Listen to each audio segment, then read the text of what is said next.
Hello dear students, welcome in भलाकिस sense study. आज dear students हम वर्कशीट नंबर 20 करने जा रहे हैं। ये सामाजिक अध्ययन की क्लास 6 की रहेगी और 15 सितंबर की वर्कशीट को हम करेंगे। तो सबसे पहले पढ़ लेते हैं इसमें क्या बताया गया है। और विविधता और भेदभाव जो इसका टॉपिक रहने वाला है। विविधता मतलब होता है, देखो हमारे देश में अनेक धर्म, जाति, भाषा के लोग हैं, अनेक प्रकार के खान पान है, अनेक प्रकार के कपड़े हैं, ठीक है, जो अलग अलग लोग अलग तरीके से पहनते हैं, रहन सहन अलग अलग है। तो ये विविधता होती है।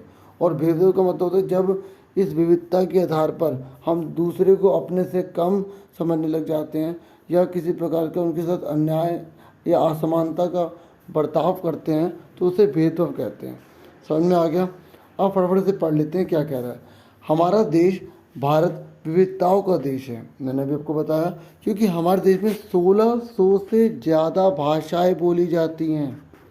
हम सभी विभिन्न प्रकार का खाना खाते हैं, अलग अलग त्यौहार मनाते हैं, अलग अलग धर्म का पालन करते हैं, है या नहीं है बच्चों? है ना।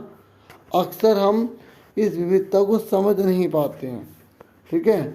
और कुछ लोगों के प्रति हम खास राय बना लेते हैं ना कि भाई ये तो लोग ऐसे ही होंगे, हम समझते हैं नहीं, और एक अपनी मर्जी से एक राय बना लेते हैं।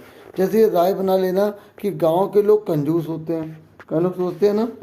और जब हम किसी बारे में पहले से कोई राय बना लेते हैं और उसे हम अपने दिमाग में बिठा लेते हैं, तो बच्चों वह कहलाता है पूर्वाग्रह, ठीक है।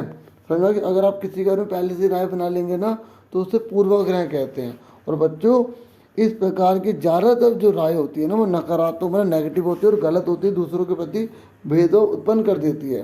जैसे अगर हम ये राय बना लें कि शहर के लोग अपने परिवार के सदस्यों के साथ बहुत कम समय बिताते हैं, तो यह पूर्वाग्रह का उदाहरण होगा कि परिवार में मतलब शहर में ना जो शहर के जो लोग होते हैं वो अपने बच्चों को ज़्यादा टाइम नहीं देते, तो ये पूर्वाग्रह होगा, ठीक है। हम एक राय बना ले। तो अब देखिए फटाफट इसकी क्वेश्चन आंसर करते हैं।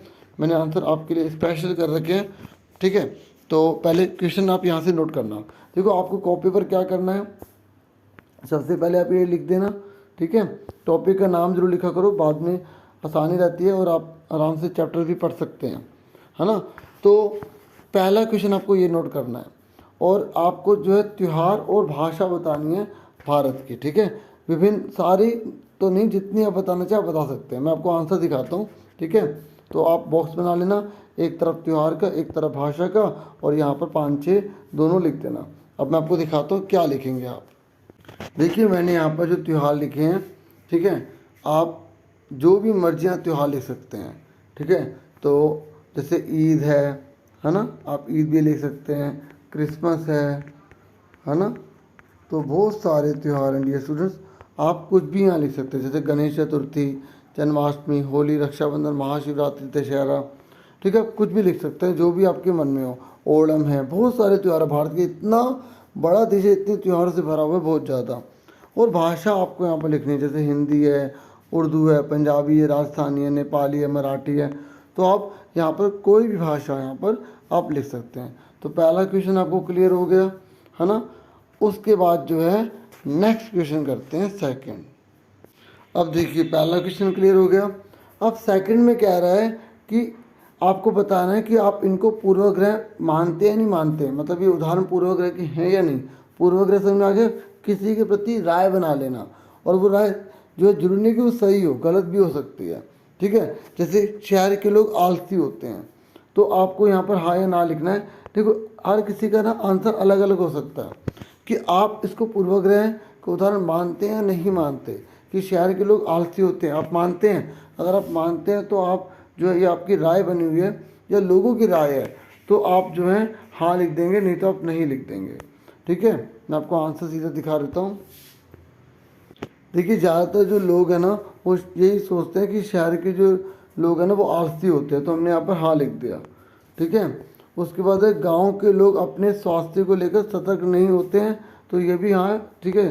शहर वाले ज़्यादा ये सोचते हैं कि गाँव वाले अपनी हेल्थ की बिल्कुल भी परवाह नहीं करते हैं, और लड़का और लड़की एक समान होते हैं, ठीक है। ये भी पूर्वाग्रह लोगों ने बना रखा है कि नहीं भाई लड़का और लड़की तो एक समान होते ही नहीं है, ठीक है। उसके बाद अंग्रेजी बोलने वाले सभी लोग बुद्धिमान होते हैं। लोगों ने ये भी एक राय बना रखी है कि हाँ भाई अंग्रेजी बोलने वाले जो लोग हैं वो बुद्धिमान होते हैं, है ना, एक राय बना रखी है ना। और बस ये 2 ही क्वेश्चन थे। होप आपको समझ में आगे होंगे, ठीक है। और आपसे फिर मिलेंगे एक नेक्स्ट वीडियो में। अपना पूरा ध्यान रखना। Thank you for watching and listening carefully. Take care yourself dear students.